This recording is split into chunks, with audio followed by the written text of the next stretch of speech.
There's a lot of reasons to why we should all appreciate Smallville. Before Superman and Lois, before Arrow, before the Marvel shows, there was Smallville. Of course, the 90s Flash show and Lois and Clark existed, but the ambition of making 23 40-minute action films with a ton of special effects in Vancouver every year, Smallville pioneered it. Furthermore, Smallville was a program made on the precipice of change. On one hand, it's very episodic to the extent that it's kind of maddening at times. Clark's girlfriend Alicia is killed, he's traumatized, the next episode he's more interested in football. But on the other hand, it's also very ambitious, with building a tragedy about sons punished by destiny to become their fathers over the course of an entire decade. As a result, balance between unironically playing the phrase how to save a life is a sense of melancholia over people who don't know their future and yet are subjects to a story already written in advance. Don't you wish you knew how it was all going to turn out?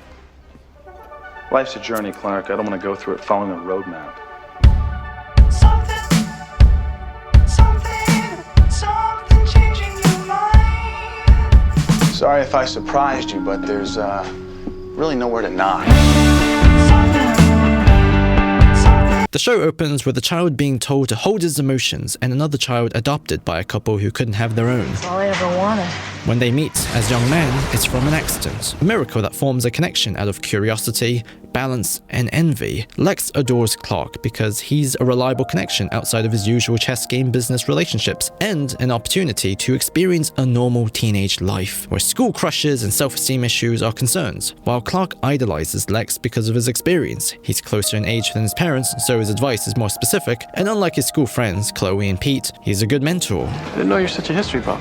I'm not. I'm just interested in people who ruled the world before they were 30. As a result, they live through each other out of a shared sense of naivety and rebelliousness. A teenager from a family that fosters community and responsibility, and a young man encouraged to be competitive and selfish. They're defying their individual natures by befriending someone raised with opposing values, and they use these skills to protect each other from evil teenagers who can control bees.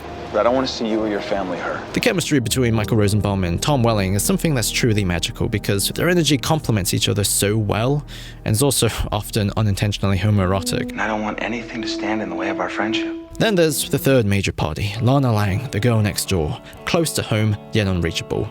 Literally due to kryptonite in the beginning. Everyone is obsessed with her, especially the usual freak of the week character, and she dates the main football guy. The tragedy between Clark and Lana across the entire saga is that all their actions is built on anticipating everlasting happiness the other can give them. But in reality, that feeling will be short-lived. As a result, both Lex and Lana from the very beginning are characters that we know Clark will live past. We see the end before the beginning.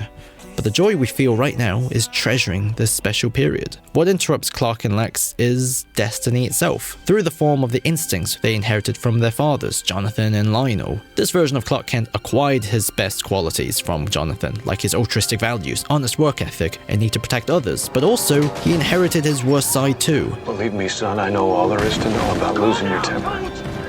But you can't afford to do it. His bad temper to his obsession to privacy to the point that it hurts other people. Beyond blood, he's very clearly his father's son. Thanks for always believing in me. You're welcome, son. While with blood, Lex is a Machiavellian competitive murderer like his father, despite how much he tries not to. I'm sorry. Both sons adopted the use of secrets from their fathers. As a result, secrets are presented both as a shield that protects family, but also can destroy relationships and foster animosity. Think aliens wrote it? I'd keep that to yourself, Lex. Therefore, they also both share a desire to live beyond their father's limitations and become someone who doesn't just preserve their family's name, but builds their own legacies. However, destiny isn't the rails the characters live on. Destiny is actually an obstacle, the real enemy. I just can't help but thinking that your destiny is more than just milking cows and raising barns. Destiny is another word for not having a choice. Lex saved his father, but he'd rather die after being blind. Clark meets Dr. Swan, who reveals Krypton, but Clark then learns he's here to conquer. You're a flawed race, rule them with strength, my son. That is where your greatness lies. Furthermore, it's revealed Jonathan got Clark's fake adoption papers through dealing with Lionel, which resulted in Pete's farm being sold and destroyed. This is why the Kents encouraged distrust with the Luthers. The inherited sins become bars for Lex and Clark. Their friendship slowly settles behind walls, and their mutual respect turns into an open secret of manipulation. The tragedy is that if just one of them disobeyed their fathers and fully trusted the other, then division would never come to define them. But such agency isn't just a personal issue, it's also the operation of the universe itself. When Clark refuses to leave home for his training and destroys his baby ship, it causes Martha to lose her new pregnancy. Lex's wife backstabs him. To fight destiny is to be punished by the universe itself. Also, Lana finds out her mother had an affair before her death, which reveals her actual biological father. It doesn't go anywhere, but I guess it broadly ties back to the theme of inheriting sins from the parents, I guess. Oh. The Clark we once knew is gone. He expresses his pain through a leather jacket, motorcycle, and sunglasses, until they remove the red kryptonite. His secret has hurt everyone. Lana develops trust issues, Chloe becomes his enemy for a moment, and Pete, who was in on the secret, becomes deeply insecure. Furthermore, Clark and Lex are now on unspoken thin ice as their patience becomes settled disappointment. You always tell me how you don't want to turn into your father, and I truly believe that. But the more you two go at each other, the more like him you become, and the more people get hurt. As a result, there's a sense of cynicism that looms over Season 3, shaping it. We discover why Lex sees Clark as a missing part of himself. It's because of Julian, the little brother he would have had when he was 11 years old. However, his mother knew Lina would pit the kids against each other, so she killed him during postpartum depression. Lex took the blame to protect her, and thus was abused, and spent all his birthdays alone. Lionel told him to lock away his doubts in a tiny box, including his trauma. Therefore, when he reopens it, the revelation overwhelms Lionel with regrets over how he treated his own son. Lex is a byproduct of cruel, unwarranted resentment, whereas when Clark delves into his locked memories, he discovers his biological parents weren't monsters, but loved him. Her only fear was that no one would love me. Destiny is pretty unfair. Everyone was so late acting for those they love that everyone becomes someone else now. Lana ends up leaving for Paris, Lex testifies against his father, Pete leaves Smallville, giving a tangible example to why Clark's secret isn't a gift, but a burden, and Clark leaves Lex after Lionel gives him the key to Lex's secret room. The season's also where the show begins to embrace a more serialized structure, as 3 months later, we're introduced to the story through Lois Lane, who finds Clark nude in the cornfields. I just gotta say, Erica Durance is my favorite Lois Lane by a landslide, because simply, she's hilarious. This Lois Lane is a party-driven, spunky, cynical, tough, pop culture referencing facetious, rude, bossy, unstoppable being who represents the sexual maturity Clark isn't ready yet, because he's still in his first love phase. So right now, he's just irritated, but within this irritation is an attraction, taking form as immediate comfort. But you should know I don't pay attention to curfews and I never make my bed. Season 4 is a time for reflection, to finally chase lost opportunities and connect with who you really are. Lex has grown attracted to Lana because he's impressed by her ability to give life to things that seem dead, the Talon Cafe. So their connection is one of mentorship, redemption, and purity. Lex is also dying from poison and has to have his blood regularly purified. It's never mentioned again. Clark wants to play American football, which is a nice change of pace since he's not pining for Lana all the time. However, he's also been treating Lex more as a resource than a friend for multiple seasons now. I need $20,000 cash. You're right, that is big. While Lex is now desensitized from Clark's love and has to often lie to get what he wants because everyone are so quick to deny him. So they're frenemies now. I really need to get to helping my parents. Good luck, Lex. Thanks, Clark, but I don't believe in luck. Secrets are not boundaries like in the previous seasons, but has now evolved into a toxic parasite that can tear apart relationships. But these connections are at their final stages already, because pieces are placed for life after graduation. Pain has overridden old desires. Clark's mistrust of Alicia, a former bad guy, gets her killed, so he learns the responsibility to let the world know his superpowers, so one day it won't be so quick to judge other people. He chooses not to get a scholarship from playing American football because he'll have to lie on every test and will fall in love with his powers. With this decision you made, son, it shows integrity well beyond your years. Chloe discovers Clark's powers and tears down her wall of the weird, and the Fortress of Solitude is created. The school era has officially come to a close. By the way, Lana and Jensen Ackles were dating, but then he leaves and he goes nuts and gets hit by a meteor. Great story. Great digression. A new era begins. New intro, new status quo, new political ambitions. You are looking at our new senator. But it's also a period born out of regret. After being shot, Lex wakes up in a dream where all he could ever have is there. Lana, kids. He left his money, but gained a community after he helped Chloe with a book. And she also got together with Clark. I couldn't have done it without you, Lex. He's even treated like a son by Jonathan. I couldn't be prouder of you if you were my own son. This was the desire he had the moment he befriended Clark. Heart over ambition. But it's also love that requires surrendering power. When Lana dies due to childbirth, Lionel rejects helping him in his dream. But you chose to give up your family, And when you made that decision, you gave up the money and the power that would have enabled you to save your wife. In reality, Lionel wouldn't have gone this far, but Lex has a poisoned impression of him. And do you know what the secret to living happily ever after is? Money and power. See, once you have those two things, you can secure everything else. Clark's big secret is running away from his destiny to be with Lana. He reveals the truth to her on the day Jonathan's about to win the Senate over Lex. Hard looking over at your son and realizing you're talking to a man. But to Lex, this was his chance to define himself outside of his father, to attain true power. Thus, he gets drunk and accidentally causes Lana's death. So Clark undoes the reveal. The cost is her leaving him for good, while Jonathan is the one who dies when his heart finally gives out after Lionel reveals he was his biggest donor. Destiny needs someone to die as punishment for Clark running away again. Therefore, during the funeral, as everyone leaves, he stays.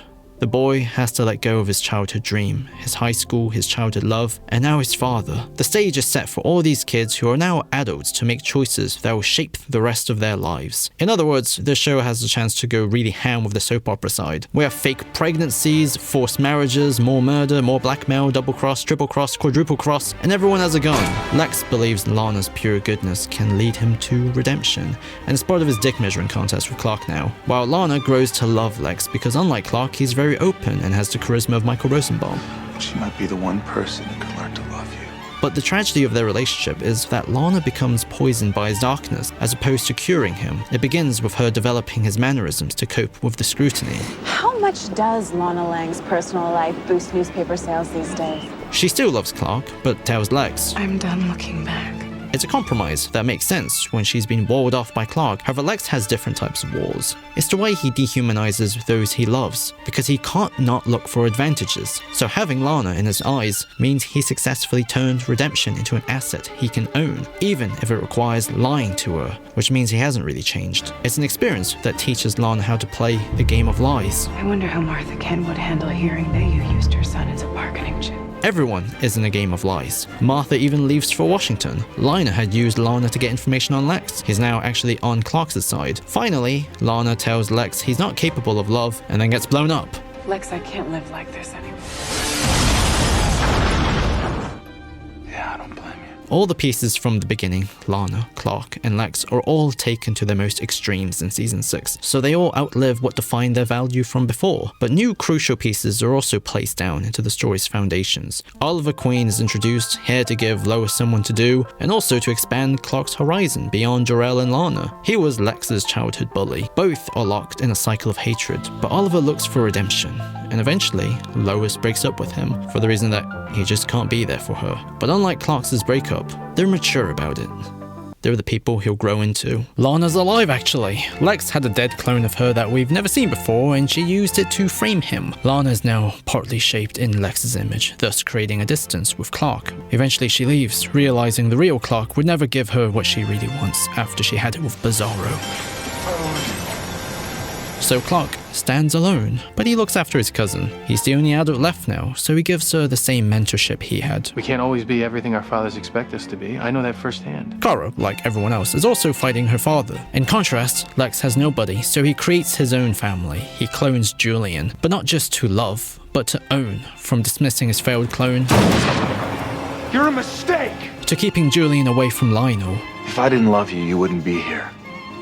I'm living proof you've forgotten how to love. This all ends with a night full of screams after he ordered Julian's death. However, Season 7 was also made during the 2007 writer's strike, so 15 episodes were written and then another 5 after a deal was struck in 2008. Thus, it's 2 episodes shorter than the usual seasons, and you can tell the plot gets more absurd. Lex discovers a secret society, the Veritas. The Luthers, Swans, Queens, and Robert Picardo, they all learned of Kal-El's arrival. But Lionel turned on everyone to control the Traveler. It's why he was in Smallville that day. He sacrificed his own son's hairline for more power. You sacrificed me for the Traveler. The purpose of this arc for Lionel is to show that despite his redemption arc, his sins have run too deep. He was beyond disturbed when he came to the Daily Planet. So he stands alone in the way of Lex's bloody path as he tries to learn the truth. He takes out his last card. He tells his son what he's always wanted to hear. What if I told you now that you are the Traveler? But Lex is used to rejecting his father. He accepts a path with no redemption.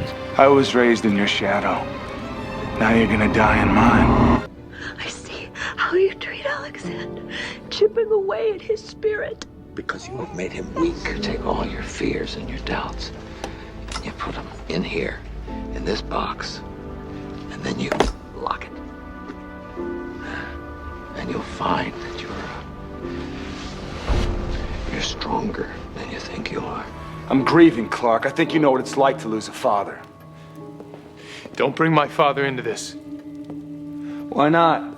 Our fathers were a lot alike. Smart, strong-willed, and both died prematurely. You know, you're right, Lex. Lionel did die too soon. I want to know the truth about how he died. The truth is, our dads were alike in another way. You see, they both felt that you were the kind of son a father could be proud of. They would have felt the same way about you, Lex. If you would have tried, what happened to you? I did try, Clark. I couldn't be prouder of you if you were my own son. Mr. Kent. Jonathan. I don't know what to say. In fact, when we first met, you inspired me. All I wanted was to be your friend, but you turned your back on me. So you're the person you are today because of me. I tried to be your friend, Lex. But all you care about is power and control. This is Smallville! Meteor freaks, alien ships, cryptic symbols. These threats are real. Someone had to take control. Someone has to protect the world. Listen to yourself, Lex. You're so caught up in your own delusions, you've lost track of reality. Have I? Then let's talk about something you can't deny. After years of pleading with my father to show me some compassion, he turned to you with open arms. Can I take an interest in my son's well-being? Oh, and which son is that? You spend as much time protecting Clark as you do pushing me away. Exactly whose father are you? Now, what would a worldly billionaire have in common with a simple farm boy? Maybe he just knew he could trust me. Of course. Everyone can trust Clark Kent. You're the perfect son. This was just the opening of episode 16, by the way. Everything Lex once saw as an opportunity to write a different life, he's now outgrown. All he has is his Moby Dick-like obsession with an alien invasion to justify everything. He uses "it's my birthright and I'm doing this for mankind" interchangeably when explaining himself because humanity is just a prop for his greatness now. He can find redemption on his own terms. It's my birthright! After all my sacrifices, after all the pain, I finally understand.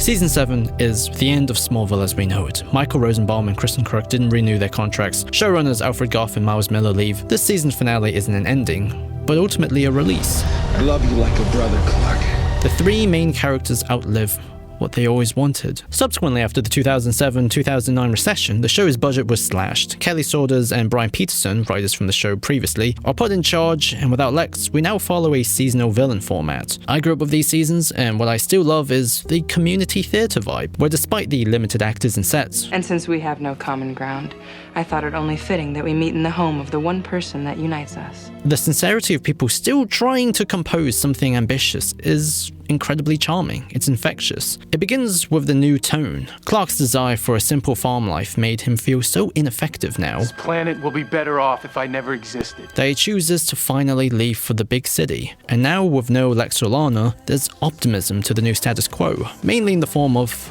Lois Lane. Her growth is kind of like OG comic book Mary Jane, where it's a comic relief character with perfect chemistry with the main hero and lived an independent parallel life until the main girl tragically leaves, so their role expands. Both characters are secret weapons, a quiet narrative investment you can cash in on later for a perfect love interest with a fully realized history and personality. However, where MJ had to become more mature for Peter Parker, Clark had to be more mature for Lois. She's a year older, she has a job, and is experienced in her field. She knew who she was and lived responsibly. The only thing she's afraid of is being left behind, which makes Lana's momentary return really, really sad. Kristen Crook was contractually obligated for a few more episodes since she left early last season for the Legend of Chun-Li movie. Now she's like Rambo and uses Lex's regenerative body experiment to get superpowers. As Clark's equal, they finally have each other for the life they've always wanted. All I've ever wanted was someone to share my life with. But Lex's body double with a terrible voice modulator makes sure they can't be together. It's time for you to face your defining moment. So Lana now makes the hard choice. Instead of being left behind again, she just leaves. If I squint just right, it's like we're 14 again. You say that like it's a good thing. Lana thought she was holding me back. She was right. Look what happened after she left. I got off the farm, I got a job, I started using my abilities to help people when they needed it the most. What's up? I couldn't sleep. So you came to a coffee shop? Did you do that because Lana left, or because you simply grew up and realized what you wanted to do with your life? Not your best plan, Mr. Kent. Lana, I know you had reasons for coming back. Why are you staying? Maybe she isn't the liability you're making her out to be. Leaving's harder than I thought it would be. But like I said, I don't know how long I'll be here, so. Whether you leave in 10 years or you leave tomorrow, the important thing is you're here today. Lex convinced us it was for her own good. I'm nice of him to kidnap her. Lex also said that she was in that asylum because of you. That your relationship was so dysfunctional, you were constantly hurting her. Even if we can't be together, I want you in my life. That's where you're stronger than me. We aren't 14 anymore. The world will always be bigger than the both of us. Maybe it doesn't have to be all or nothing. To see you on the street every day, I'll not be able to touch you. For the last year, all I've done is sacrifice myself and everything that I loved for the greater good. I love you. What if the rest of the world didn't have to come first? The world needs you, Clark. What about what we need?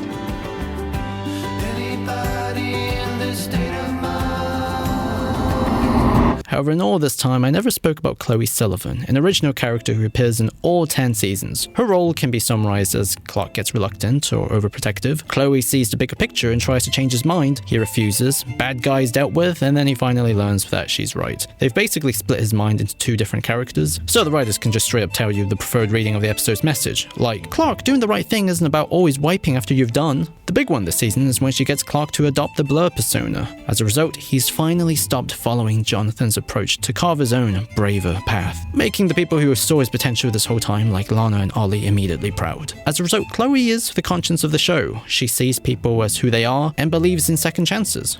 This is where the Doomsday Love Triangle comes in, because, of course, there's going to be a Doomsday Love Triangle. Okay, so Chloe got friend-zoned by Clark Kent in high school, but during a summer internship, she slept with Jimmy Olsen. After graduation, they got engaged. Jimmy is a great guy who can get jealous of how Chloe will always side with Clark, but he gets that they go way back, and he ultimately looks up to him as his older brother. By the way, Aaron Ashmore just has like the perfect face for Jimmy. He's so naturally friendly looking. His twin is also Iceman, by the way, who also appears earlier as a different character. They become a dream couple, but then Sam Witwer shows up, who drives an ambulance, feeding the beast he can't control, but he can direct at bad people. As Doomsday, he's basically a flipped Clark Kent. Kinda like Lex, but instead of no hair and no loving father, he literally arrived on the same day Clark did, as the son of Zod experimented on to be the perfect weapon. But instead of being adopted, he was put in a cage and abandoned by Lionel when the test revealed he wasn't the Traveler. You gotta love Smallville retcons, guys. Clark and Sam Witwer's path are destined to collide. One will kill the other. So, should Clark kill the man to stop the beast? Sam Witwer is not a bad person. He grew up neglected, so Chloe is his world out of sincerity. It isn't always about where your heart is. It's about what you've done. And also, she's the only one who can hold the beast back. Season 8's optimism is actually a trick that's designed to be set up and then be knocked down, where after half a season of Clark going out of his way to be part of humanity, now he's pushed to the other side. Green Arrow found out Lionel killed his parents, so he kills Lex to protect Clark, an act that he sees as being selfless, so it doesn't disturb his self-image as a hero. But that's the problem. By accepting this method, he's no longer convinced by the risk of not killing, and in turn, he begins to forget how to save someone. Ollie loses his ability to then save himself. There is a darker side to humanity. I'm looking at it right now. Not everyone's worth saving. Clark's solution works. He splits Doomsday and Sam Witwer apart, leading to a 10-second fight scene so abrupt that the music doesn't even fade away properly. But someone still dies. Jimmy discovers who the Blur is in a moment that's kind of perfect. Clark for once embraces someone who learned the truth. You were the only person to put it all together. And tasks Jimmy to look after Chloe and Sam Witwer. Most people will probably be like, not my ex-wife and her boyfriend, but for his big brother, of course Jimmy does it. He's finally part of the community. Always, CK. But then you hear this poop sound effect and it's revealed Jimmy has been stabbed by a pipe that's definitely not sharp enough to penetrate him without him moving. Destiny doesn't kill Jimmy, nor Doomsday. Sam Witwer, the supposed good man, he goes Crawlin style. And then ends up being killed by a pipe too, because they're sharper than arrows in this universe apparently. The show then goes ahead and retcons away Jimmy's legacy by revealing he's not the real Jimmy, he's actually his older brother. Henry James Olsen. Because DC was like, he's too old apparently, so this was the production's fix. But Aaron Ashmore does get legitimized in the flash forward, which means these three characters now all look the same.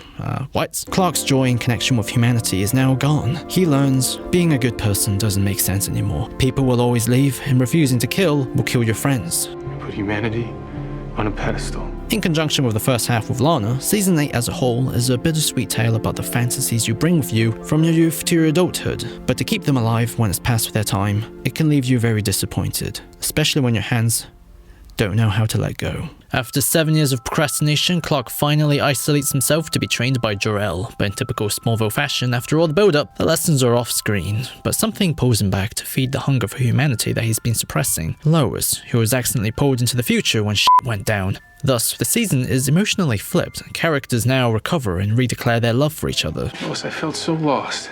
When I came back to the bullpen, you were there waiting for me. Oliver Queen contributed to Jimmy's death by getting in the way of Clark's plans. Now he only sees himself as a murderer who needs to learn to see more. There's 3 parts to his recovery, Clark finally being there for him. Then Chloe concocts a Saturday morning cartoon situation where he saves someone who scammed him. And finally he has a protege. There's a dark place inside everyone, Oliver. What we do with it depends not on who our teachers are, but what we do with the lessons learned. As he learns to live more responsibly, he grows more in love with Chloe, who's been doing nothing but work as a means of mourning. Anyway, Ali also has 2 of the best lines. Came here for a training session, Mia, not an audition for Kill Bill 3. I was looking for tests when the whole building went Resident Evil. But for Lois, she finds the strength to engage in a relationship with Clark because she finds a high calling with the Blur. Everyone has at some point left Clark, but not Lois. She only disappeared. And he's always been there for her, from jester to partner. So, they're both all in. Unfortunately, once they're together, their personalities totally change. Like Lois is more sweet like Lana, and Clark is more serious. I'm assuming you don't mean the French countryside? Nah, they're still the same. Both still tease each other. The only difference is Clark is more relaxed, while Lois regularly stares at her farmer boyfriend, who's always there, and is probably tidying the bed when she turns around. The only thing that's in their way is a bit of fear, and some very big secrets. Zod and the Kandorians are here, clones Jor-el was forced to make in an awesome flip scene. Zod saw Jor-el as a hero and a brother, sharing the same values. However, Zod was still denied his wish to have his son cloned. Thus, the younger Zod clone is that moment of pure anger festered for an entire whole other life. You are as dead to me as my son. He learned you don't get rewarded when standing with what's right. So all that matters is yourself. Zod is no longer a patriot. He's just a father without his son, and that powerlessness has cursed him with an endless narcissistic hunger. Callum Blue is my favorite Zod because A, nostalgia, and B, he's so theatrical. He loves himself, he loves having power over people, he loves pretending to be noble. When he says kneel before Zod, it's less about respecting the chain of command, but more like a fetish. Every human, including the woman you love, will kneel before Zod. While Clark is actually the leader Zod pretends to be, because he doesn't see the Kandorians as a means to an end. He sees them as refugees who need a home. Book of Ra will not destroy us. It will lead us to a better place. Zod would rather stay on Earth and rule it than leave with his people on a new planet Clark found. In the big picture arc, as Zod loses his ability to lead, Clark develops his. Clark saw how his friends could rise from darkness, so he takes that to becoming a charismatic visionary for 2 people. One he leads to a new home, the other he protects by fostering a generation of new heroes. We see his Superman leadership abilities and the inspiration he gives in full power. However, the transitionary point from season 9 to 10 isn't the finale. The cliffhanger gets brushed off pretty quickly actually. Instead, it comes from the midpoint. Absolute Justice, a TV budget murder mystery with the JSA. This special is extremely experimental in the way it contextualizes Smallville into a wider universe, where before Clark's generation, there was another that were silenced when they wouldn't step into the light. Hawkman with his terrible Batman voice was the leader. Because you hide it. But eventually he became too jaded, made too many mistakes. But as we saw from this season, Clark is specialized in rising from those feelings. Here, Smallville is a straight up goofy superhero show, not a drama about people living in a small town or investigating the big city, but it's about the visual power of costumes and foreshadowing a wider comic book world. Season 10 would take this and launch the show into Crazy World. As a stroke of genius, instead of featuring a seasonal villain we can understand on a personal level, Season 10 has Darkseid, and they didn't have the budget to feature him all the time, so he's treated as an abstract force. Something dark is coming. On one hand, that means there's no trademark tragic relationship formed with the antagonists, just a volatile political climate. But on the other hand, I guess that's appropriate for Darkseid. This is the final year before Clark becomes Superman, so everything is tightly framed around why his debut is important. The government wants to draft all superheroes as a matter of principles. If people idolize breaking the law, that's dangerous for the establishment. It's very Dark Knight Returns and Watchmen-like. Saddam Hussein. In the hearts of their countrymen, these men rose as saviors. Clark starts out as an idealist and even considers signing up. Part of him believes the system works since both his parents ran for Senate. However, the other part of him, who's lived his life and has to defend his position, doesn't. As soon as you're threatened, everyone else's rights go out the window? This cynicism grows to the point that his faith is eventually lost. He sees underground prisons. Ollie's life is ruined when he goes public to defend superheroes. The government even chucks everyone into the Matrix to try brainwashing them. Part of me wishes I could have kept on believing in everything I was raised to believe in. We're at a turning point where Clark's generation may not only disband like the JSA, but they will leave Earth vulnerable to Darkseid, who's primed by everyone's hatred. What's neat is that instead of sidestepping the political issue with a public fight with a real bad guy or something, Martha leads a counter-movement. Lois and Chloe makes a website where fans can awkwardly speak about their understanding of what the Blur stands for. Blur, I want to thank you. Clark is touched, but not hopeful. But then the anti-vigilante laws get repealed. There's a fundamental goodness in Smallville's America, where people will exercise goodness when they see an opportunity. This is why Superman has a fighting chance in his world. He shows people those opportunities through his example. I can do it.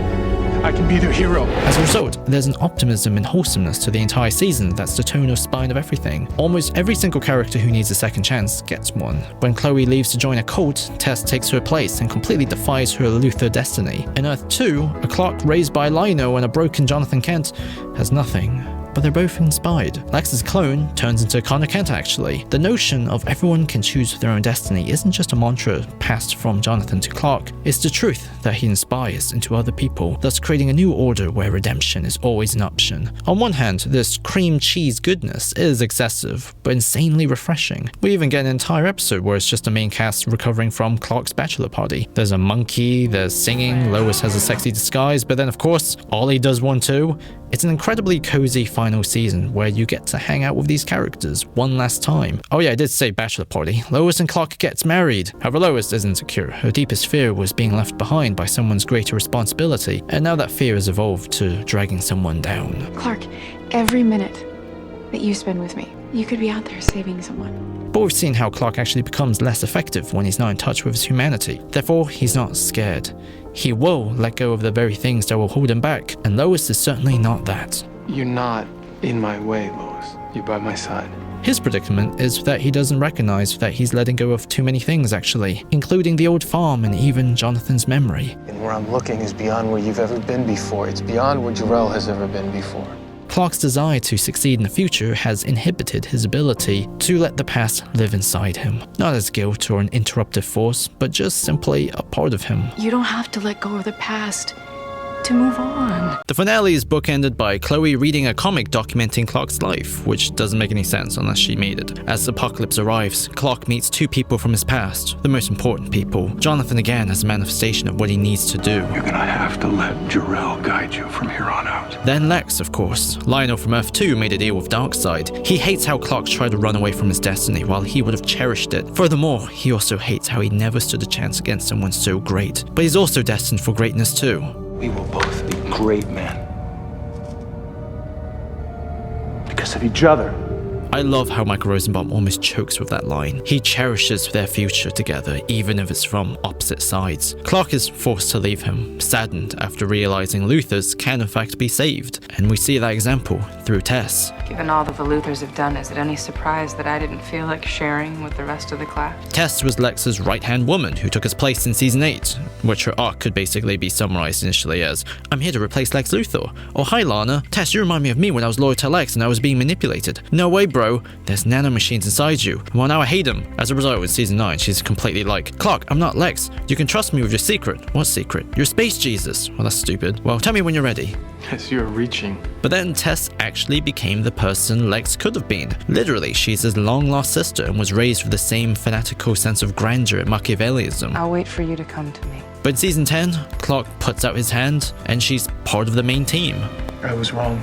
If only Clark didn't lose his patience all those years ago and gave the same offer, it would have been certain that Lex would have defeated his own destiny. However, this is all made moot because Tess erases Lex's memories before being killed.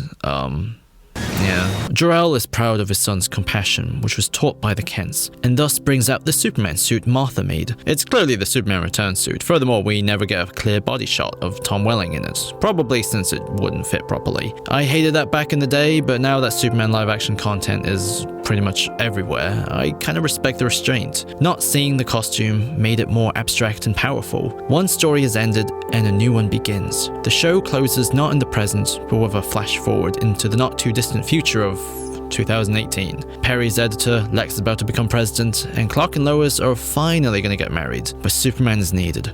The story of Smallville is over, but we can take comfort in the fact that Superman is out there, even if we can't follow him.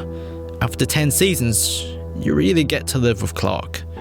You really got to see him and his friends at all angles. Some unflattering, but because the destination was always so hopeful, it made everything alright.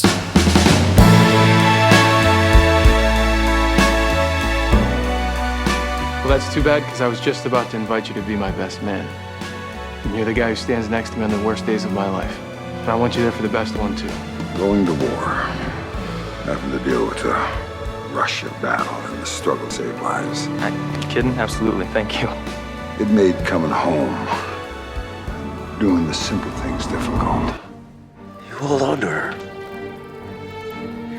Because there has to be a balance, Clark. We can't do what we have to do if there's an emptiness in our hearts. It's funny, it's the simple things like taking a walk or dancing with your wife, tucking in the kids that make us human. My mom left me when I was really young. After that, I was afraid to make friends because I just thought they'd all end up leaving too. Look, when it comes to your secret, I've never gone against your wishes. And I understand what a huge leap this is for you. That picture doesn't reveal anything about Clark Kent. It simply gives the world something that they desperately need right now. Smallville's more than just dairy cows. I'm not leaving you. You don't even know me. I'm just an obsessed man hanging onto a place as if memories could make up a lifetime. This place isn't your home. Martha is. You're my best friend. You're my home. And you're my true love. To the happy couple who has finally figured out what we've all known for a very long time now. The point is, the farm is the closest to a home that I've ever known. And when Marge showed up today, I felt afraid that if I lost that home, then I would never find another one. What'd the girls make? A mess. They can't wait for you to see it. Oh, sounds like a job for us.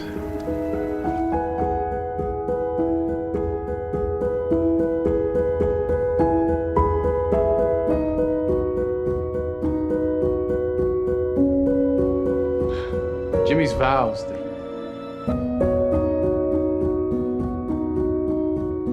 Superman's origin isn't motivated by guilt, trauma, or any singular transformative event. Instead, it's from 4 simple bullet points. Doomed planet, desperate scientist, last hope, kindly couple. These stages weren't designed to represent any real human experience, but were designed to explain why this man on the page was so fantastic. Therefore, the possibilities of telling a story that connects these dots with personal motivations is infinite. Focus on the dynastic side, maybe. Push it to the realm of mythic, or push it to the realm of sci-fi. Smallville created a biographical journey destiny by focusing on the kindly couple, and then worked backwards in order to explain why the character walks forwards, where his decision to put on the cape wasn't quick, but came from years of discovery, reluctance, secrets, heartbreak, and friendships. In a 2-hour-long movie, all this must be simplified into individual life-changing dramatic events, but in Smallville, life itself was allowed to breathe. Feelings run their course, new emotions take hold, small choices are made that lead to the big choices. All of the show's flaws, its goofy soap opera mumbo-jumbo, its retcons, and often flawed episodic structure, is utterly dwarfed by how uniquely holistic the entire experience is. It sustained a meaningfully intimate scope, even as the scale grew larger. And from that,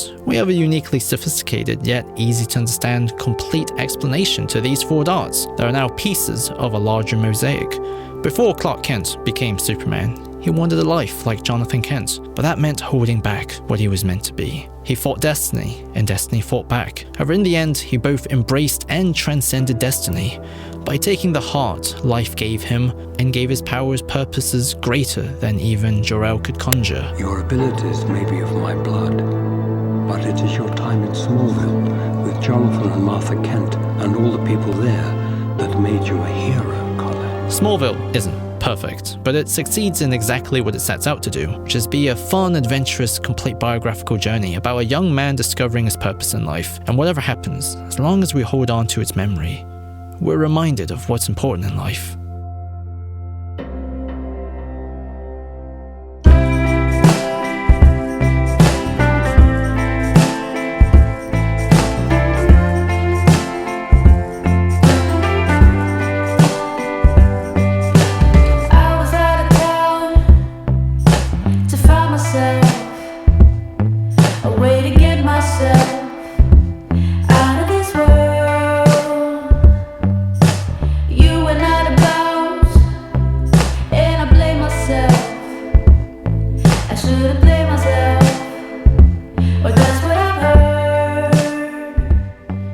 So as I continue to clean up the channel, I've now correlated all my old Smallville season videos, which were always very weirdly distributed. The first video was about season 1 through 5, then it was individual seasons for 6 and 7, but then season 8 was split into 2 videos, then seasons 9 and 10 were back to individual ones. So this video basically condensed them all down to about 2 paragraphs each, very concentrated paragraphs for each season. Then the music tributes were migrated over, and there's a new introduction and conclusion that smoothly rounds out the whole experience. I'm absurdly proud of this video. Like, making it gave me the biggest smile on my face for the last week, to the point that it's now one of my longest videos. It's over 40 minutes long. Anyway, I'm also planning to remake the Invincible Season 2 video at one point, so it works better as a single experience with a deeper analysis. But in terms of new content, I've been working on Creature Commandos, which is I'm spending ages on because I really want to get it right, and there's a lot I want to say about that show. Anyway, special thanks to everyone on Patreon. You guys totally rule, and here's to 2025.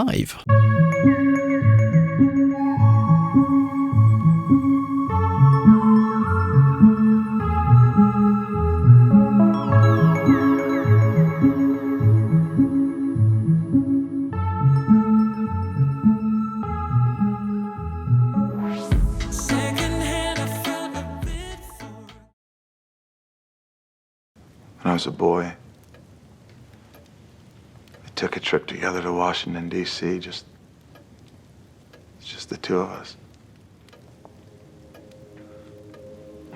I thought I was just tagging along on another business trip, but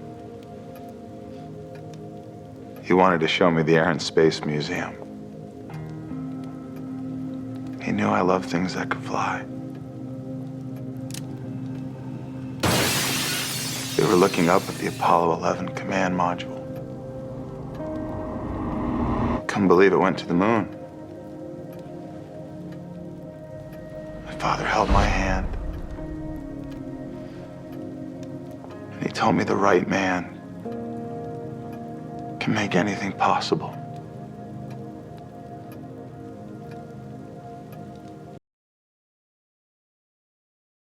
Does that mean you're happy you left? It was the hardest decision I ever had to make. But I'm glad that I finally had the guts to do it. I understood the lies that you told me to protect your identity. But I could never forgive you for taking that away from me. You can't mean that. Lana, it turned your life upside down. Maybe it was exactly what it needed. I could have landed a lot of places in my life, Clark, but without you, none of them would have led me here. So that's it. It's all over. It's that easy? No. But where I am now, for the first time, it feels right. Clark, I know neither of us could say it. But maybe Clark Kent and Lana Lang just weren't meant to end up together. Wouldn't want to miss how it all turns out.